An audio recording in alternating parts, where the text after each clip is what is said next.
열왕기하 12장 1절로 8절입니다. 열왕기하 12장 1절로 8절의 말씀을 우리 함께 교독으로 나눠서 읽겠습니다. 예후의 제7년에 요아스가 왕이 되어 예루살렘에서 40년간 통치하니라. 그의 어머니의 이름은 시비아라 브엘셀바 사람이더라.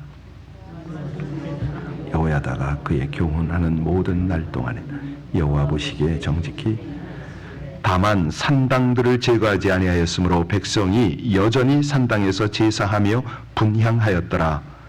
요아스가 제사장들에게 이르되 여호와의 성전에 거룩하게 하여 드리는 모든 은 곧 사람이 통용하는 은이나 각 사람의 몸값으로 드리는 은이나 자원하여 여호와의 성전에 드리는 모든 은 제사장들이 각각 아는 자에게서 받아들여 성전의 어느 곳이든지 파손된 것을 보거든 그것으로 수리하라 하였으나 요아스 왕 제23년 제사장들이 성전의 파손한 데를 수리하지 않아 요아스 왕이 대제사장 여호야다와 제사장들을 불러 이르되 너희가 어찌하여 성전의 파손한 데를 수리하지 아니하였느냐.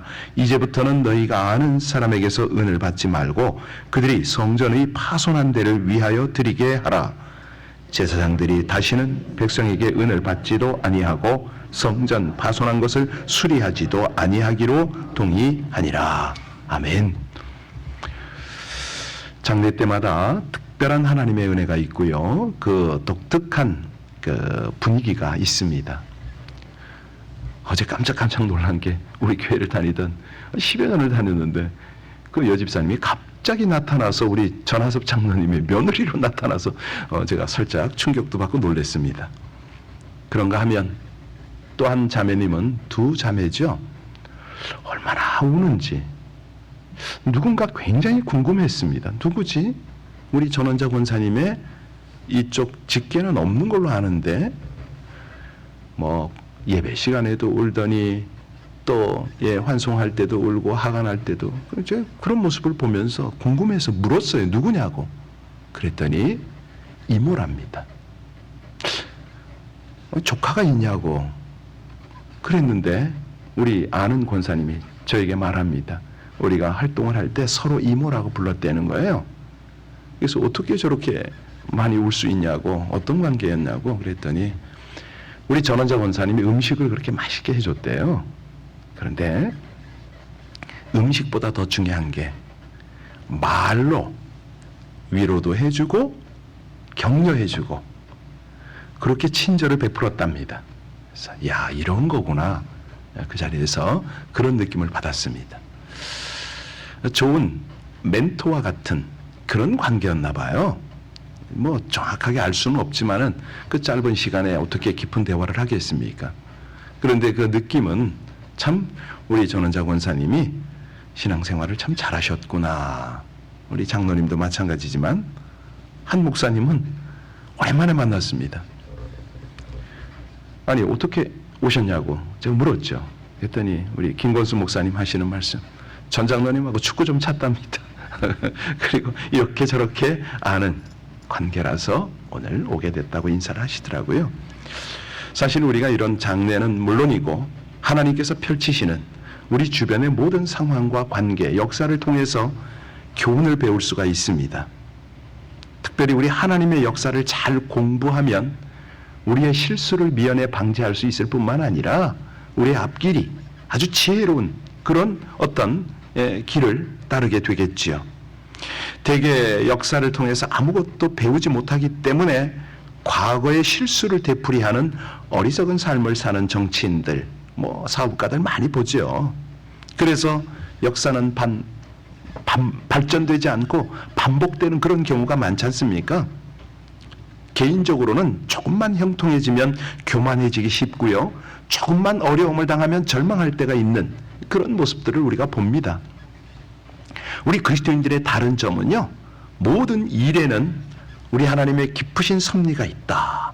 우리를 살게 하신 현장마다 하나님의 은혜가 있고 하나님의 인도가 있다. 오늘 아침에 그 기도를 했지 않습니까? 우리는 계속해서 열왕기하를 통해서 이스라엘 역사를 회고하고 있습니다. 이 역사를 통해서 하나님이 우리를 어떤 길로 인도하고 싶으실까요? 오늘은 이 선하고 빛나는 어떤 그런 교훈과 관계, 이쪽으로 한번 접근해 보겠습니다. 우리가 열왕기하 12장까지는 지루할 정도로 계속되었던 북이스라엘의 역사의 중심, 거기에 아합 왕가의 죄악을 계속 다루고 있네요. 왜 이렇게 심도 있게 좀 지겨울 정도로 하나님은 이런 부분을 다루실까? 왜냐면요, 한번 시작된 죄악은 쉽게 그치거나 사그러질 줄 모릅니다. 그 결과가 뭐냐? 완전 멸망이죠. 아합 왕가가 완전히 멸망을 했습니다. 이어서 우리 하나님께서 남쪽 유다의 역사를 보여주십니다. 남유다의 역사, 북이스라엘과는 구별이 되는데, 그런데 아합 때문에 연결이 돼요.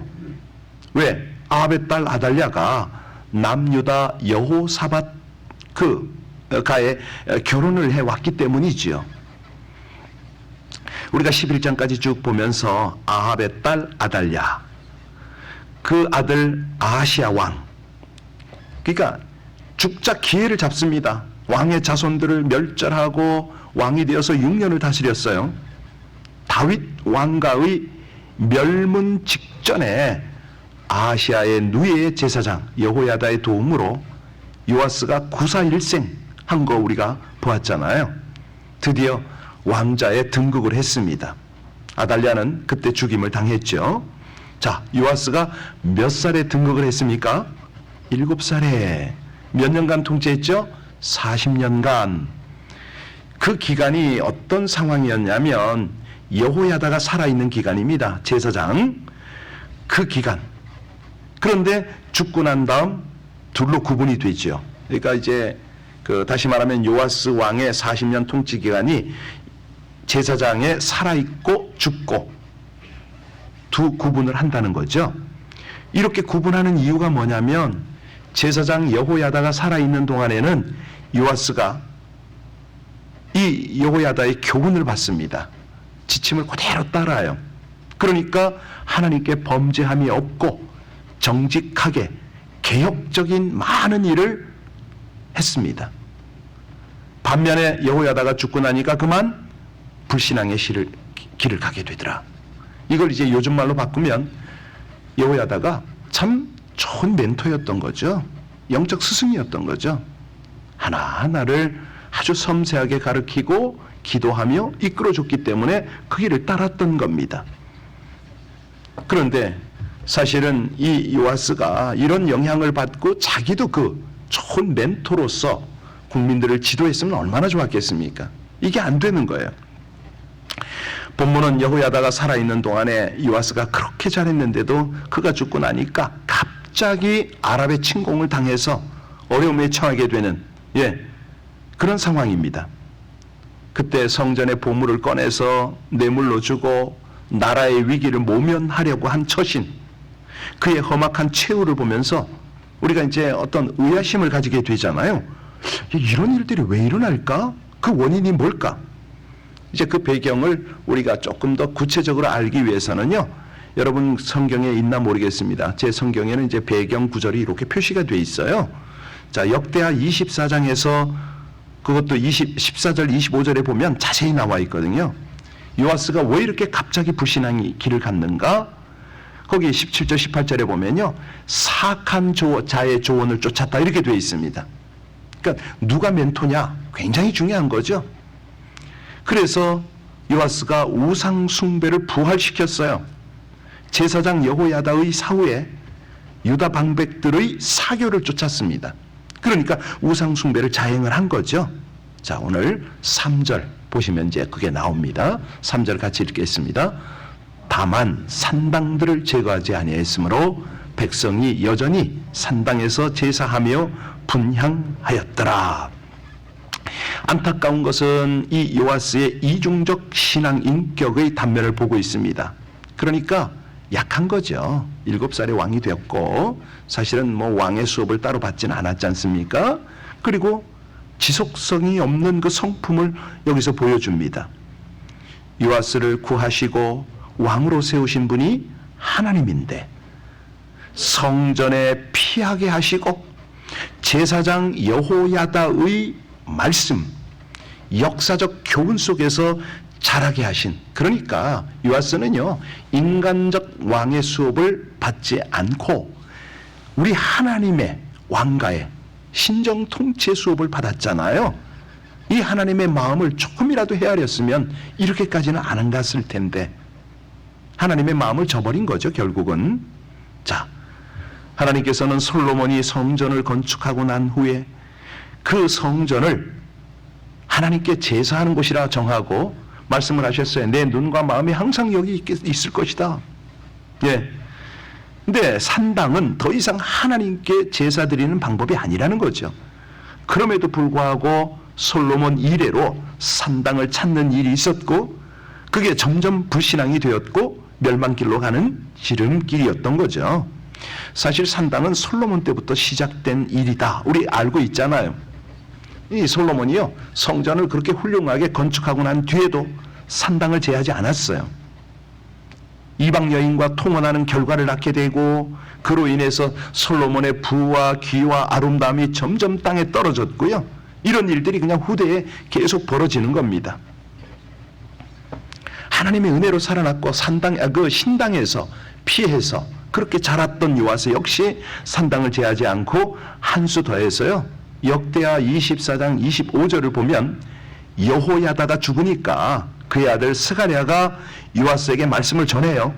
그런데 거절을 했을 뿐만 아니라 그 스가랴를 죽입니다. 스승의 아들을 죽여요. 그러니까 하나님께서는요 하나님께 신실하게 행하던 요아스가 이렇게 변절을 하니까 그가 돌아올 수 있도록 몇 번이나 하나님의 종들을 보냈죠. 예. 그래서 그래도 안 들으니까 할 수 없이 마지막으로 이 여호야다의 아들 스가랴를 보냈었거든요. 여러분 이런 모습을 보면서 어떤 느낌이 드세요? 예, 최근에 보니까 이 북한의 고위급들 외교관들이 막 그냥 탈북을 하고 있잖아요. 뉴스 보셔서 다 아시죠? 참 처참하더라고요. 아주 그냥 이번 기회에 윤석열 대통령이 탈북민들 한 명도 돌려보내지 않겠다고 이런 어떤 발언도 하고 이런 모습을 보면서 우리 하나님 일하시는 게 나타나네 느끼고 있습니다. 그동안 우리가 기도했던 많은 기도들을 때가 이름에 하나님께서 작업을 하고 계신다. 동독이 무너지는 모습을 우리가 잘 봤잖아요. 근데 이제 북한은 뭐 똑같은 모습은 아니지요. 다른 모습으로. 깜짝 놀랐던 게 쿠바의 그 참사가 그 말을 했네요. 뉴스 보셔도 아시잖아요. 자기 월급이 1불이 안 되더라고요. 1불이 안 돼. 이걸 가지고 어떻게 살을 하는 거냐. 예. 아니 쌀 한 마리 얼마요? 북한 돈으로 뭐 6,000원인가 8,000원인데 1불이 안 되니 3,000원이 안 되니 그걸 어떻게 사느냐. 이 나라에 소망이 없다는 거죠. 자녀를 위하여. 아니 더군다나 김정은이가 그 어린 김주애를 내세우니 내가 저런 이들을 위해서 헌신을 해야 되느냐 이렇게 되는 거죠. 깨어있는 거죠. 똑똑한 사람들입니다. 그런데 이 모든 것을 주장하는 분은 하나님 아닙니까? 사실 여러분과 제가 참 감사하고 너무너무 은혜가 있는 것은 우리 하나님, 그 하나님의 의지를 따라서 살아가잖아요. 하나님의 공의를 쫓게 하십니다. 아름다운 관계로 우리들을 계속 주장하시고 붙들어 주십니다. 사실이요, 이 은혜를 우리가 잃어버리면 저버리잖아요. 하나님의 은혜로 941생 살아나 7살의 어린 나이에 등극한 왕자, 결국은요 모반당하고 빼앗기고 맙니다. 그러니까 우리 하나님이 우리에게도 똑같은 메시지를 지금 던지는 겁니다. 너희는 어찌할래? 그 모든 모진 세월 캄캄한 그 밤에 끌어냈는데 너희들의 삶은 어떠하냐? 알량한 자존심? 그저 체면 때문에 휘둘리고 그렇게 살아갈 거냐 이거죠. 여러분 5절에 보시기 바랍니다. 자, 여기 5절에 뭐라고 그랬습니까? 같이 한번 볼까요? 제사장들이 각각 아는 자에게서 받아들여 성전의 어느 곳이든지 파손된 것을 보거든 그것으로 사실이요, 이 하나님께서 세우신 성전과 이 모든 것들, 여기 보면요 틈새가 있습니다. 위대한 일을 많이 했던 여호사밧 같은 경우에 뭐 어쩔 수 없이 틈새가 있는데요, 그 틈새가 뭐였냐면 아합의 딸 아달랴를 잡으러 데리고 와서 결혼 동맹을 했잖아요. 이런 어떤 자칫하면 다윗의 등불마저 꺼질 뻔했고 이 성전마저 완전히 소멸될 뻔했던 이 역사의 교훈을 받은 자가 누구냐? 여호야다거든요. 그가 요시야를 지도한 겁니다. 이 여호야다 제사장 그 아들 스가랴 교훈을 받은 요시야가 점점 하나님의 교훈을 떠나고 있네요. 이 모습을 아주 적나라하게 우리에게 보이십니다. 오늘을 사는 우리들의 이야기가 아닌가. 죄로 죽을, 영영 죽을 목숨을 독생자 예수를 주시면서 구원하셨고 이 땅에 제사장으로 등극을 시켜주셨거든요. 그런데 우리 모두가 하나님의 기대 부응하고 있는가? 우리 마음 안의 성전, 하나님이 허락한 교회 공동체의 성전, 무엇보다도 우리 하나님이 맡겨주신 복음과 교훈들을 잘 전수하고 있는가? 사실은 우리 하나님이 우리에게 영원한 멘토 아닙니까? 우리가 그 귀한 멘토를 허락받았는데 우리도 세상에 좋은 멘토가 돼야 되잖아요. 그겁니다. 오늘 말씀을 저주의 삿을 끊어주시는 이 십자가 공로, 그 은혜를 저버리고 다시 주님을 배신하는 모습, 신앙을 저버린 사람들의 어두운 모습을 보면서도 교훈을 생각하지 못하느냐. 오늘 교훈 저버리고 은혜를 원수로 갚는 요아스가 불신앙에 떨어지면서 바로 이어진 것이 뭐냐면 아람 왕 하사엘에 의뢰해서 침공을 당하는 거거든요. 이게 하나님의 은혜 저버리면, 하나님의 교훈 저버리면 바로 불신앙에 떨어지고 사단에게 공격을 당해서 파멸의 길로 달려간다. 이 요아스가요 여호야다의 교훈을 받는 동안은 훌륭해요. 잘합니다. 그런데 이 여호야다가 죽고 난 다음에 불신앙의 길을 간, 여기요 조금 더 살펴보겠습니다. 왜 그런 길을 가느냐? 사람을 의식하니까요. 요아스 입장에서는 여호야다가 당연히 고맙고 교훈을 받은 사람이었습니다.